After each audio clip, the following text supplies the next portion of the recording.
मुख्यमंत्री पद के दावेदारों की लंबी हुई फहरिस्त। वीरभद्र और कौल सिंह के बाद जीएस बाली ने की दावेदारी। मिशन रिपीट को लेकर बीजेपी ने तैयार की रणनीति।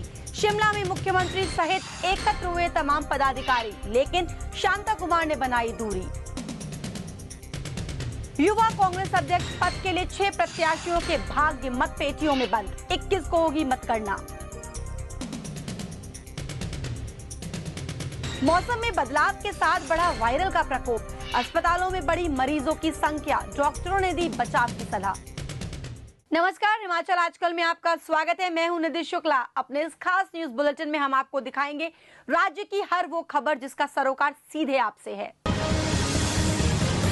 विधानसभा चुनाव में प्रदेश भाजपा ने मिशन रिपीट को लेकर शिमला में रणनीति तैयार की।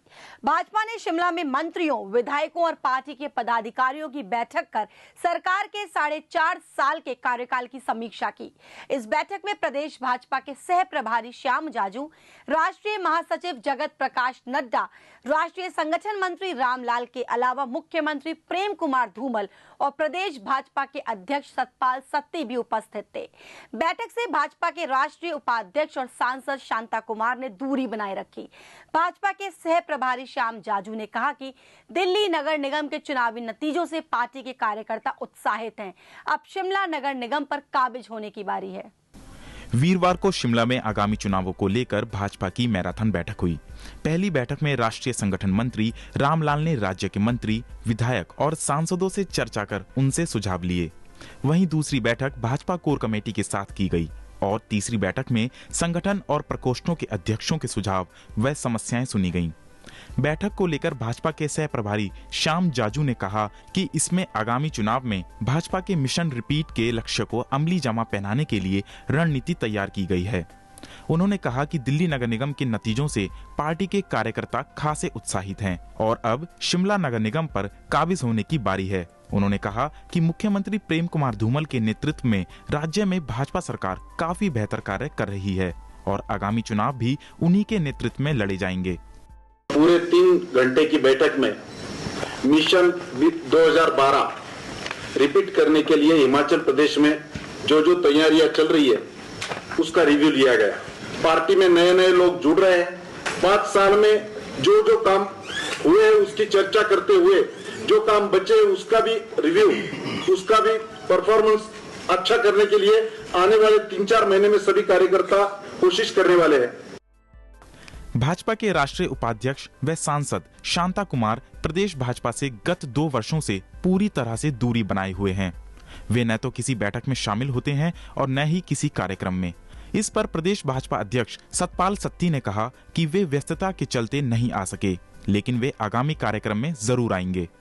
वहीं भाजपा के बागियों की वापसी पर उन्होंने कहा कि उनसे बातचीत जारी है। यदि वे भाजपा की नीतियों और कार्यक्रमों के अनुसार काम करने को तैयार हुए तो उनकी वापसी संभव है। गांव के कार्यकर्ता से लेकर के देश के लीडर तक की जरूरत है। उसमें ये भी आते हैं, अगर वो पार्टी की नीतियों में और नेतृत्व में विश्वास रखते हैं तो हमें उनकी जरूरत है और वो आना चाहे तो आ सकते हैं। बहरहाल अब देखना होगा कि बीजेपी आगामी विधानसभा चुनावों तक पार्टी से नाराज चल रहे नेताओं और बागियों को मनाने में कितना सफल होती है। जगमोहन शर्मा, हिमाचल आजकल, शिमला। प्रदेश कांग्रेस में मुख्यमंत्री पद के दावेदारों की फहरिस्त लंबी होती जा रही है। केंद्रीय मंत्री वीरभद्र सिंह और प्रदेश कांग्रेस अध्यक्ष कौल सिंह ठाकुर के बाद अब नगरोटा बगवा के विधायक जीएस बाली ने भी मुख्यमंत्री पद की लड़ाई लड़ने का मन बनाया है। कांग्रेस के वरिष्ठ नेता और विधायक जीएस बाली ने नगरोटा में आयोजित एक सम्मान समारोह में अपने दिल की बात कह ही डाली। नगरोटा बगवा में अनुबंधित कर्मचारी संगठन के जरिए आयोजित समारोह में जीएस बाली ने कहा है कि अब वे छोटी लड़ाई नहीं बल्कि मुख्यमंत्री पद की लड़ाई लड़ेंगे।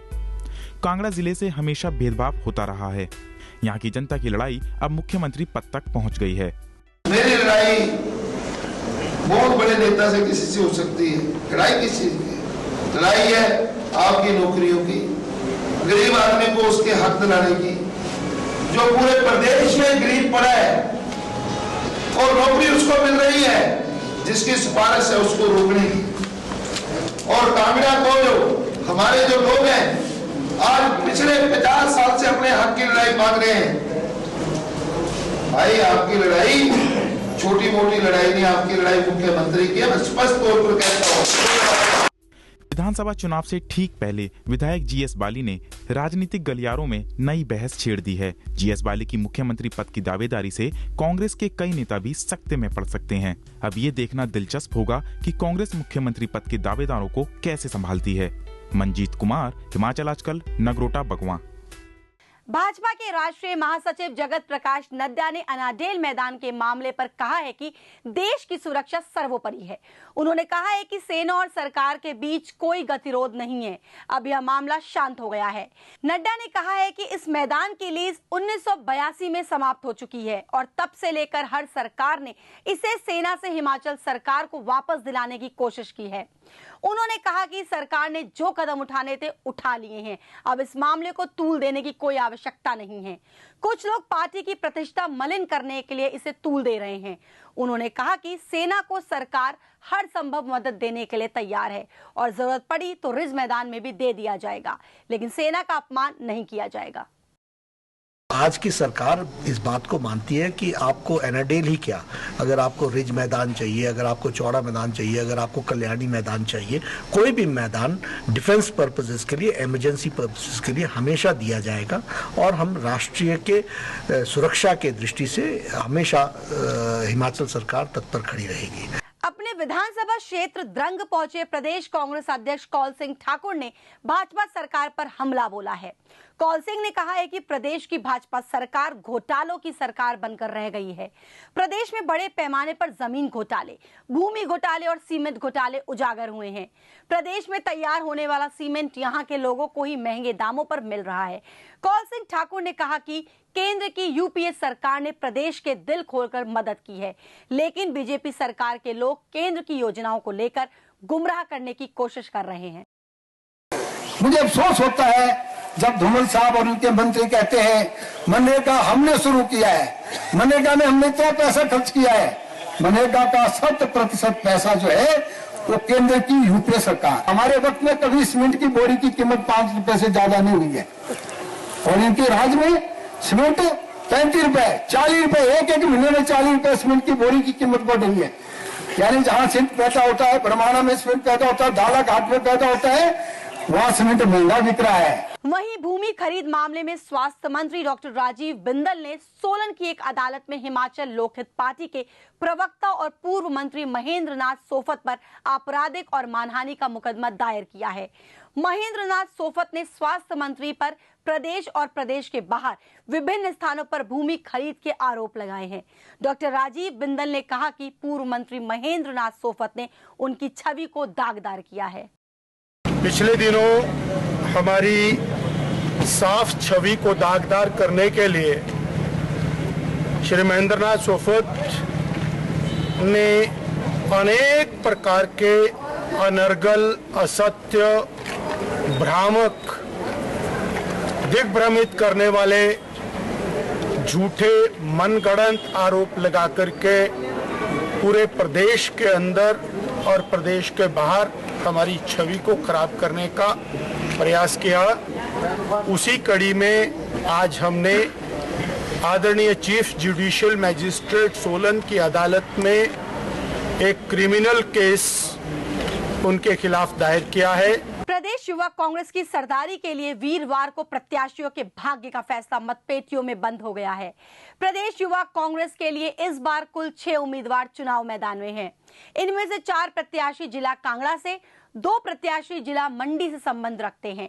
मतदान के लिए प्रदेश के विभिन्न स्थानों पर 15 बूथ बनाए गए हैं। प्रदेश युवा कांग्रेस का अगला अध्यक्ष कौन होगा, इसका फैसला वीरवार को मतपेटियों में बंद हो गया है। चुनावी नतीजे 21 अप्रैल को आने हैं। युवा कांग्रेस के चुनाव के लिए वीरवार को सुबह 8 बजे से शिमला में कांग्रेस कार्यालय के अलावा अन्य जिलों में भी मतदान शुरू हुआ। मतदान के लिए प्रदेश भर में कुल 15 बूथ बनाए गए थे। युवा कांग्रेस के कुल 10,602 डेलीगेट में से 4,850 डेलीगेट ने अपने मत का प्रयोग किया। युवा कांग्रेस का मुखिया बनने के लिए 6 प्रत्याशी अपना भाग्य आजमा रहे हैं। मतगणना 21 को कांग्रेस कार्यालय शिमला में होगी। अच्छा लोगों में अच्छा है और नया अध्यक्ष अभी जो भी बनेगा वो फ्री एंड फेयर यहाँ पे इलेक्शन हो रही है, आप देख ही रहे। बाहर भी आपने देखा कि अच्छा लाइन लग रही है, सब वो डाल रहे हैं। बढ़िया, आपको जो एक नए युवा अध्यक्ष थे के जा रहे हैं। अब देखना यह है कि प्रदेश युवा कांग्रेस के पद पर किसकी ताजपोशी होगी, ये तो 21 अप्रैल को ही पता चल पाएगा। भूपेंद्र चौहान, हिमाचल आजकल, शिमला। सिरमौर जिला के संगड़ा के दुर्गम क्षेत्र में स्थित कांडो गांव के लोगों ने सरकार की सीमित मदद के बावजूद अपने स्कूल में स्वच्छता और अन्य सभी सुविधाएं जुटाकर इसको जिले भर में मॉडल स्कूल बना डाला। स्कूल को हिमाचल दिवस पर इनाम के तौर पर 50,000 रुपए नगद धनराशि प्रदान करने के साथ साथ प्रशस्ति पत्र भी प्रदान किया गया। 45 साल पुराने कांडो स्कूल की काया पलट करने के लिए गांव वासियों ने न केवल अंशदान किया बल्कि श्रमदान करने में भी वो पीछे नहीं रहे। संपूर्ण स्वच्छता अभियान से प्रेरणा लेकर लोगों ने छात्रों के लिए शौचालय, रसोई घर और अन्य सुविधाएं जुटा डाली, जिसके चलते ये स्कूल आज मिसाल बनकर उभरा है। DRDA के अर्थशास्त्री प्रताप सिंह चौहान ने बताया कि स्वच्छता पुरस्कार योजना के तहत स्कूल को जिले भर में सर्वश्रेष्ठ आंका गया है। हमारे जिले का दूर दराज क्षेत्र का एक प्राथमिक विद्यालय, राजकीय प्राथमिक विद्यालय कांडो पिछले वर्ष विकासखंड स्तर पर प्रथम रहा और इस वर्ष पूरे जिले में इस प्रतियोगिता में प्राथमिक स्कूलों में जो है 15 स्कूल जिला स्तर के लिए जो मुकाबले में थे उनमें प्रथम आया है। कांडो गांव के लोगों ने दिखा दिया है कि सरकार पर निर्भर रहने की बजाय लोग अगर खुद ही स्कूलों में सुविधाएं जुटाने के लिए आगे आएं, तो प्रदेश में सरकारी स्कूलों का काया पलट हो सकता है। सतीश शर्मा, हिमाचल आजकल, नाहन। फिलहाल रुकेंगे एक छोटे से ब्रेक के लिए। ब्रेक के बाद भी खबरों का सिलसिला जारी रहेगा। देवभूमि का सजग प्रहरी, हिमाचल आजकल। हिमाचल प्रदेश की राजनीतिक हलचल, सामाजिक चहल पहल, सांस्कृतिक व धार्मिक रबतों का बेहतरीन व अद्भुत संगम। देखिए हिमाचल आजकल प्रतिदिन रात्रि 9 बजे सिर्फ दिशा चैनल पर। ब्रेक के बाद आपका स्वागत है और एक नजर हेडलाइंस पर। कांग्रेस में मुख्यमंत्री पद के दावेदारों की लंबी हुई फहरिस्त। वीरभद्र और कौल सिंह के बाद GS बाली ने की दावेदारी।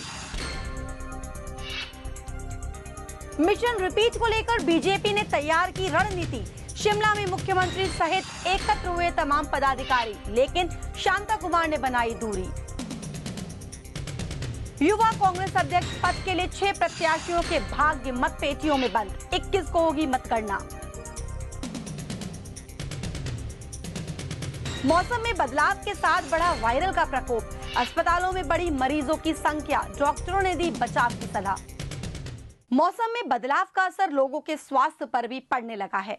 गर्मियां जैसे जैसे बढ़ रही हैं, वैसे वैसे वायरल का प्रकोप भी बढ़ रहा है।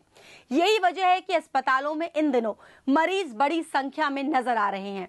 इनमें बच्चों की तादाद भी अच्छी खासी है। राज्य स्तरीय संस्थान IGMC में पिछले कुछ दिनों से वायरल से पीड़ित मरीज काफी संख्या में आ रहे हैं। अस्पताल की मेडिसिन OPD में हर रोज 350 से 400 मरीज बुखार, गला खराब होने, शरीर में दर्द की शिकायत लेकर आ रहे हैं। वहीं ऐसे मरीजों के लिए चिकित्सक सावधानी बरतने की सलाह दे रहे हैं। इसमें अमूमन तौर पे जो वायरल इन्फेक्शन है ज्यादा देखा गया। मोस्ट कॉमन वायरल ये था कि एंटीबायोटिक लेनी शुरू कर देते हैं। देखिए वायरल इन्फेक्शन कहते हैं ना कि if you viral infection remain for 7 days without antibiotic. If you take antibiotic, it is cured in 1 week. अगर कोई मतलब कि आपके पास persistent beyond 7 days है, तो आप डॉक्टर के पास। मौसम परिवर्तन होने पर वायरल अपना असर दिखाने लगता है और इसका एक दूसरे में फैलने का भी खतरा रहता है।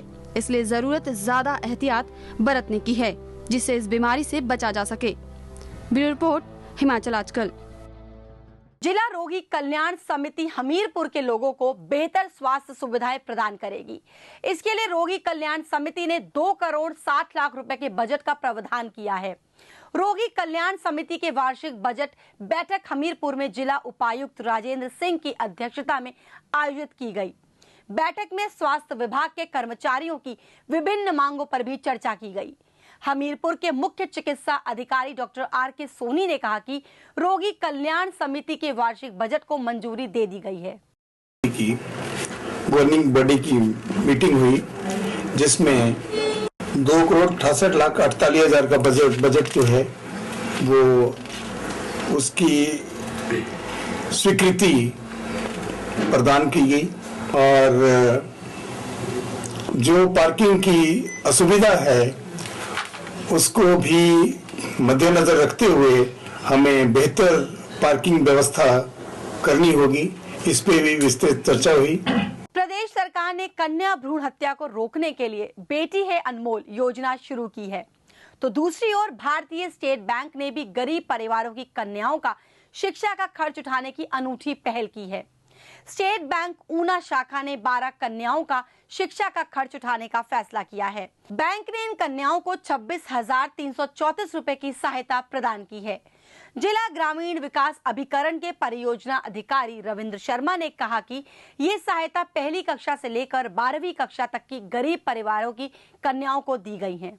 ये एक बड़ा सौभाग्य है कि इस प्रकार के कार्यक्रम के लिए और साथ में हमारी समाज सेवी संस्थाएं साथ में जुड़ी हैं। जैसे हिम्मतकर्ष एक प्रमुख संस्था ऊना में समाज सेवा के क्षेत्र में काम कर रही है, तो इनके माध्यम से बैंक ने एक अच्छी शुरुआत की है। स्टेट बैंक ने अपना ये सहयोग दिया है, तो एक बहुत अच्छी बात है। आर्थिक रूप से कमजोर महिलाओं को कांगड़ा जिले में ग्रामीण विकास अभिकरण ने एक नई राह दिखाई है। जिला ग्रामीण विकास अभिकरण ने स्वयं सहायता समूह के माध्यम से महिलाओं को आत्मनिर्भर बनाने का बीड़ा उठाया है।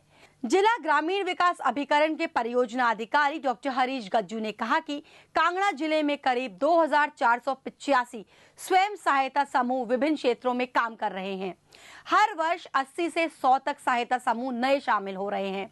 उन्होंने कहा कि इसमें से 174 स्वयं सहायता समूह को बैंकों के साथ जोड़ा गया है और विभाग ने इन स्वयं सहायता समूह को 8.95 करोड़ की राशि प्रदान की है। डिस्ट्रिक्ट में कम से कम 2,485 स्वयं सहायता समूह बने हुए हैं पिछले कई वर्षों से, और इनमें से प्रति वर्ष लगभग 80 से 100 और नए ग्रुप जो है इनमें जुड़ते जाते हैं। और हर साल की तरह इस साल भी हमने 174 स्वयं सहायता समूहों को बैंक के साथ जोड़ा है। जिला के लिए इस बार 8.61 करोड़ का लक्ष्य था और वो हमने 8.95 करोड़ जो है स्वयं सहायता समूहों को वितरित किया है क्रेडिट बैंक के थ्रू। सोलन शहर में सक्रिय चोर गिरोह ने मंदिरों को भी अपना निशाना बनाना शुरू कर दिया है। ये शातिर चोर पुलिस की गिरफ्त से बाहर है। बुधवार रात चोरों ने सोलन के लक्कड़ बाजार में दुर्गा माता मंदिर से करीब 30,000 की नकदी और 80,000 रुपए के सोने के आभूषणों को चुरा लिया। पुलिस ने मामले की तफ्तीश शुरू कर दी है। हॉस्पिटल के साथ ही जो दुर्गा माता मंदिर मौजूद है, वहाँ पर कुछ पैसा और कुछ गहने जो हैं वो चोरी हो गए हैं। इस मामले में क्योंकि ऑलरेडी FIR दर्ज हो चुकी है और इसमें छानबीन जारी है, तो जो भी हालात इसमें पाए जाएंगे उनके अनुसार कानूनी कार्रवाई की जाएगी। आने के बाद ताला खोला, ऊपर देखा गल्ला टूटा हुआ। जब गल्ला टूटा हुआ देखा तो मैं जो है इधर इस सचिव को बोलने के लिए गया। 35,000 रुपये था और 1 लाख रुपए के जेवर ले गई। और अब एक नजर सुर्खियों पर।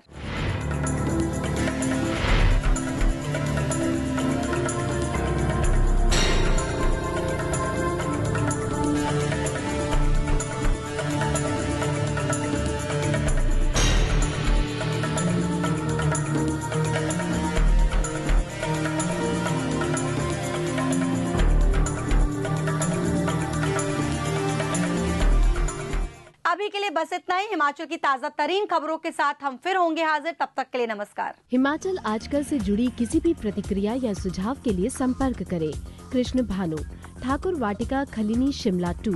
Phone number 09816901200, 017726294111। हमारा ईमेल ID है himachalastkal@gmail.com।